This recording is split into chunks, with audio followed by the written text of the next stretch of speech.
साथियों, स्वागत है आप सभी का एक बार फिर से मेरे चैनल पर। तो जैसा कि अभी हमने पिछले पार्ट में हाइड्रोजन को कवर किया है, उसी क्रम में जैसा मैंने आपको बोला कि आपका H2O2 हाइड्रोजन पेरोक्साइड भी एक बहुत ही इम्पोर्टेंट एलिमेंट है। तो इसके बारे में बहुत ही छोटी इम्पोर्टेंट चीज़ें जो एग्ज़ाम में पूछी जा सकती हैं, तो बहुत ही शॉर्ट में मैं इसको कवर करूँगा, बस ध्यान से समझते जाइएगा। तो H2O2 जो है इसको डिस्कवर किया है थेनार्ड ने, हालाँकि कभी-कभी साइंटिस्ट का नेम पूछ लेते हैं, तो अगर मन करेगा तो इसको याद कर लीजिएगा। It is an important chemical used in the pollution control treatment of domestic and industrial effluents। यानी कि इसका जो मेन रोल होता है, जो आप बायोलॉजी में जो आप पढ़ते हैं, ऑक्सीडेशन रिएक्शन या रिड्यूशन रिएक्शन या पेरोक्सिसोम वगैरह में, वो तो जो है वो तो है ही है।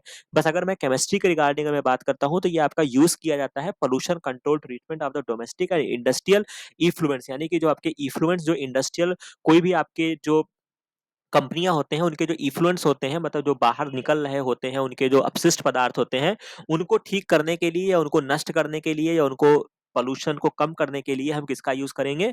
हम H2O2 का यूज़ करेंगे। प्रिपरेशन जो होती है बहुत सारे मेथड से करते हैं, लेकिन इसका जो मेन मेथड अगर आप थोड़ा-सा याद कर सकें, तो ये वाला मेथड बहुत इंपॉर्टेंट है। By the action of cold and dilute sulphuric acid on hydrated barium peroxide पर जब हम गिराते हैं, बेरियम पेरोक्साइड पे H2SO4 की जब रिएक्शन कराते हैं, तो ये आपका H2O2 जो होता है ये आपको एक्वस फॉर्म में देखने को मिलता है। द एक्सेस वाटर जो होता है वो removed by evaporation under reduced pressure. तो वो आपको नहीं जानना है। बाकी अभी इसमें आपको कुछ नहीं जानना है, बस आपको इतना ये वाला पॉइंट आपको याद रखना है कि इसको हम किस तरीके से यूज़ करते हैं, तो हम इसको पोल्यूशन कंट्रोल ट्रीटमेंट पे हम हाइड्रोजन पेरोक्साइड का यूज़ करते हैं। स्ट्रक्चर जो होता है ये थोड़ा-सा इसका अनयूजुअल स्ट्रक्चर होता है, जो आप यहाँ पे देख सकते हैं। कह सकते हैं कि जो इसका स्ट्रक्चर होता है, ये आपका कह सकते हैं कि आपका थोड़ा-सा ये ओपन बुक लाइक स्ट्रक्चर होता है। तो हाइड्रोजन पेरोक्साइड जो है ये आपका नॉन प्लेनर स्ट्रक्चर है। मॉलिक्यूलर डायमेंशन आपको दिया गया है। डाइहाइड्रल एंगल की अगर हम बात करते हैं, तो गैस फेज होता है, ये दोनों ही फेज में आपका एग्जिस्ट करेगा। सॉलिड फेज में इसका जो डाइहाइड्रल एंगल है वो आपका 90 है, और गैस फेज में इसका डाइहाइड्रल एंगल जो होता है वो 111 होता है। बाकी इसमें आपको बहुत ज्यादा नहीं जानना है, क्योंकि वो बेसिक केमिस्ट्री का इन्फॉर्मेशन हो जाएगा, तो उतना जानने से भी आपका कोई लाभ नहीं होने वाला है। बट अगर आप इसको यहाँ पे ध्यान से देखेंगे, तो ये आपको एक ओपन बुक लाइक स्ट्रक्चर दिख रहा होगा। ठीक है, तो एग्जाम में ऐसे पूछा जाएगा कि which of the following has open book like structure, तो हम क्या आंसर करेंगे? H2O2 जो होता है इसका खुली किताब के जैसा स्ट्रक्चर है। जैसा आप यहाँ पे देख सकते हैं ना, कुछ ऐसा फील आ रहा होगा। ठीक है, तो ये कहानी आपको याद रखनी है। फिजिकल प्रॉपर्टी अगर मैं बात करता हूं, तो प्योर हाइड्रोजन पेरोक्साइड ये सिरपी लिक्विड होता है, कलरलेस होता है, but gives a blue tinge in thick layers. यानी कि जब बहुत थिक होता है तब ये थोड़ा सा आपको ब्लू कलर में दिखाई पड़ेगा। वाटर में सॉल्युबल होता है, अल्कोहल में होता है, या किसी अदर ईथर में जो होता है, इन ऑल प्रोपोर्शंस में ये क्या होता है? सॉल्युबल होता है। इसके अलावा जो ये वाला पॉइंट है, ये आपको याद रखना है कि it is a more viscous than the water. यानी कि आपने पढ़ा होगा, जिस तरीके से कभी आप विस्कोसिटी की बात करते हैं, तो उसी में मैं आपको एक चीज और बता दूं। जैसे आपने पढ़ा होगा हनी जो होता है, ठीक है, ये काफी विस्कस होता है। ठीक है, ये आपने काफी अच्छे से पढ़ा होगा, विस्कस देन ब्लड, वाटर, इस तरीके से पढ़ते हैं। तो उसी क्रम में आपका जो H2O2 है, ये भी आपका जो होता है विस्कस नेचर का होता है, विस्कोसिटी को शो करता है।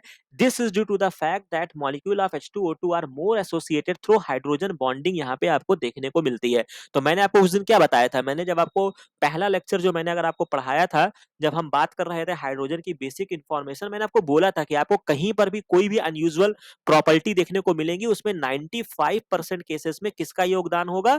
उसमें हाइड्रोजन बॉन्ड का योगदान होगा। ठीक है, तो ये यहाँ पर भी अगर आपको जो ये अनयूजुअल प्रॉपर्टी आपको देखने को मिल रही है विस्कोसिटी के पीछे, तो उसका रीजन कौन है? उसका रीजन है हाइड्रोजन बॉन्डिंग। इसके बाद एक क्वेश्चन केमिस्ट्री के टर्म में बहुत पूछा जाता था, शायद आपने अपने केमिस्ट्री के टाइम पर कभी क्वेश्चन भी सॉल्व किया होगा। Strength of the H2O2 solution. हालांकि हर चीज का यूनिट होता है, तो H2O2 को हम उसके स्ट्रेंथ के रिगार्डिंग मेजर करते हैं। ठीक है, तो स्ट्रेंथ ऑफ द सैंपल को एक्सप्रेस किया जाता है term the volume of oxygen at STP standard temperature pressure that one volume of the sample of hydrogen peroxide gives करता है हीट देने पर। तो ख्याल आपको इतना नहीं जाना है, बस आपको इतना याद रखना है कि H2O2 को अगर हमें दिखाना होगा, तो हम उसको सपोज दैट अगर आपसे कहेगा कि किसके रिगार्डिंग दिखाओगे, तो हम उसको स्ट्रेंथ के रिगार्डिंग बताएंगे। ठीक है, तो खैर वो एक अलग विषय है, उस पर हम नहीं जाएंगे। केमिकल प्रॉपर्टीज जो होता है ये आपका ऑक्सीडाइजिंग नेचर होगा, बिल्कुल सही बात है। हमने बहुत सारे अपने रिएक्शंस में देखे हैं जहां पर ये क्या करता है, एक स्ट्रॉन्ग ऑक्सीडाइजिंग एजेंट के तरीके ये क्या करता है, कार्य करता है। ठीक है, बस आपको ये पैराग्राफ थोड़ा सा देख लीजिएगा। रिड्यूसिंग नेचर का भी काम करता है, एक्ट करता है, रिड्यूसिंग एजेंट का काम करता है।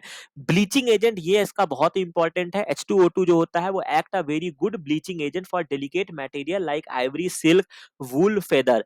The bleaching action of H2O2 due to the nascent oxygen यहाँ पे रिलीज होता है, इंपॉर्टेंट पॉइंट है, which it liberate on decomposition. ये आपने पढ़ा होगा, जब H2O2 को अगर आप तोड़ते हैं तो ये आपका वाटर में कन्वर्ट हो जाता है और एक आपका नेसेंट ऑक्सीजन रिलीज होता है। नेसेंट ऑक्सीजन का मतलब होता है जो नया नया ऑक्सीजन बना है, ये कंप्लीट नहीं होता है, इसी वजह से ये बहुत ही हाईली रिएक्टिव होता है और इसी की वजह से आप ब्लीचिंग इफेक्ट आप देख सकते हैं जो आपको H2O2 प्रोवाइड कराता है। द नेसेंट ऑक्सीजन कंबाइन करता है कलरिंग मैटर के साथ which in turn get oxidise, thus the bleaching action of H2O2 due to the oxidation of the colouring matter by nascent oxygen and is the permanent, क्या करता है, bleaching का काम करता है। तो ये टेम्परेरी ब्लीचिंग नहीं है कि H2O2 ने ब्लीचिंग किया तो दोबारा आप उसको रिकवर कर लोगे। ब्लीचिंग हो गया, कलर गायब हो गया तो गायब हो गया।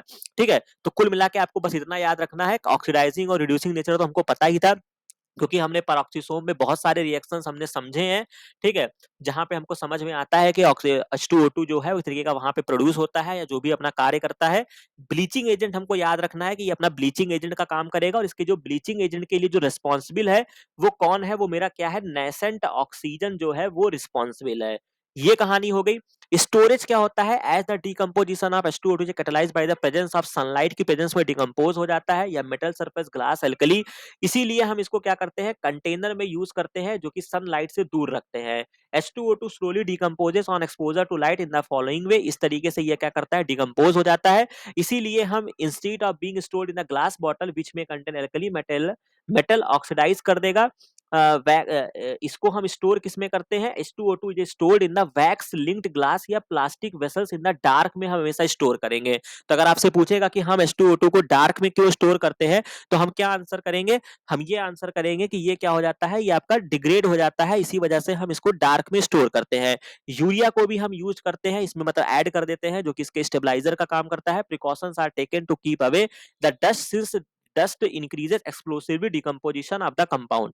इसके बाद जो आपका यूजेस होता है, hydrogen peroxide in the form of aqueous solution has many uses आपको देखने को मिलेगा। डेली लाइफ यूज किया जाता है, ब्लीचिंग का काम करेगा, माइल्ड डिसइंफेक्टेंट का भी काम करता है, एंटीसेप्टिक भी काम करता है, इसको याद रखिएगा। Which is sold under the name of पर हाइड्रोल के नाम से ये मार्केट में आपको मिलेगा भी। It is manufacture of sodium perborate बनाने के काम आता है। They these are highly use in the quality detergents बनाने में यूज करते हैं। हाइड्रोक्विनोन बनाने के काम आता है, टार्टेरिक एसिड बनाता है, certain food product like pharmaceuticals, cephalosporin, ये याद रखिएगा, सिफेलोस्पोरिन बनाने का ये कार्य करता है। It is used in the industry as a bleaching agent के तरीके काम करेगा, जो हमने समझ लिया। और इन्वायरमेंटल ग्रीन केमिस्ट्री में भी इसका बहुत ही तगड़ा रोल होता है। For pollution control of domestic effluents में हम इसका यूज करते हैं। For pollution control of industrial effluents containing cyanide ions, ये सारी चीजें होती हैं जिनको हाइड्रोजन पेरोक्साइड क्या कर देता है, ठीक कर देता है रिएक्शन करके। ठीक है, इसके बाद हैवी वाटर जो हमने आपको बार बार अभी समझाया था, जो कि आपका एक्सटेंसिवली यूज किया जाता है, मॉडरेटर के तरीके यूज करता है न्यूक्लियर रिएक्टर में। जब आप केमिस्ट्री में जब आप न्यूक्लियर रिएक्शंस पढ़ते हो, वहां पे आपको देखने को मिलेगा in exchange reactions for the study of the reaction mechanism it can be prepared by exhaustive electrolysis करके आप इसको करोगे, बस आपको बहुत ज्यादा नहीं ध्यान रखना है। एज अ फ्यूल के तरीके हम यूज कर सकते हैं, large quantity of heat on combustion, the data energy released by combustion of fuels like इतना are compared in terms of the same. तो खैर वो आपको नहीं जानना है। हैवी वाटर हमने आपको पढ़ा दिया। D2O is another important compound which is manufactured by the electrolytic enrichment of the normal water.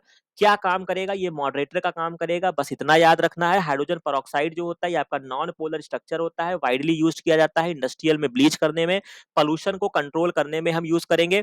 Reactivity of the three form of hydrogen में जो सबसे ज्यादा रिएक्टिविटी होती है वो एटॉमिक हाइड्रोजन की होती है, फिर नेसेंट हाइड्रोजन की होती है, और मॉलिक्यूलर हाइड्रोजन की रिएक्टिविटी सबसे कम होती है। बस आपको इतना याद रखना है। D2O give similar reactions like water के तरीके करता है, but its role is slow due to high bond energy, यहाँ पे देखने को मिलेगा। मेटल ऑफ ग्रुप 7, 8, 9 हाइड्राइड नहीं बनाते हैं, इसीलिए called as a hydride gap. जब पीरियोडिक टेबल पढ़ते हैं तो वहां पे एक हाइड्राइड गैप आता है। अगर आपसे पूछेगा, वैसे पूछेगा नहीं, अगर आपसे हाइड्राइड गैप पूछेगा तो 7, 8, 9 ये 3 ग्रुप के एलिमेंट्स जो हैं वो हाइड्राइड नहीं बनाते हैं। इवन फ्रॉम ग्रुप 6 में जब आप जाओगे तो केवल क्रोमियम जो होता है वो एक हाइड्राइड बनाता है हाइड्रोजन के साथ। तो बस इतना याद रखिएगा, 7, 8, 9 नहीं बनाते हैं। ग्रुप 6 में आपका केवल क्रोमियम जो होता है वो आपका हाइड्राइड बनाता है। तो यहाँ तक कहानी आपको समझ में आ गई होगी। तो बस यही चीज था, बाकी इसके अलावा हम कुछ और चीजों पर चर्चा करेंगे। बाकी ये वीडियो, ये इन्फॉर्मेशन, ये सारी चीजें आपको अच्छी लगी हो तो चैनल को लाइक और सब्सक्राइब जरूर कीजिएगा। बाकी मिलते हैं नेक्स्ट वीडियो में नेक्स्ट इन्फॉर्मेशन के साथ। Thank you very much.